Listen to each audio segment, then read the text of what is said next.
Hello, sixth graders. We are moving on, lessons 4 and 5 today for math. So we're looking at the opposite of a number, which we kind of started looking at last time, and then the opposite of a number's opposite. So it might sound confusing, but I promise once we get to it, it'll be pretty simple. So first, what is the opposite of the following? Well, the opposite of fast, slow, light, dark, dirty, clean, inside, outside, up, down, wet, dry. So we deal with a lot of opposites in life.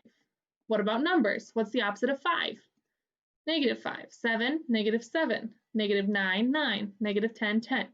So the opposite of a negative is going to be positive. The opposite of a positive is going to be negative.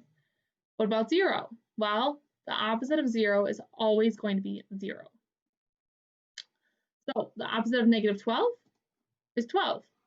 What's the opposite of 12? -12. So the opposite of -12 is -12. So the opposite of the number is always the original number. Okay, so think about that again. The opposite of -12 is -12. Okay, that's it. That's it for today. Modal questions for lessons 4 and 5. You're going to be looking at what is the opposite of a number, and then also, just lost my earring, sorry.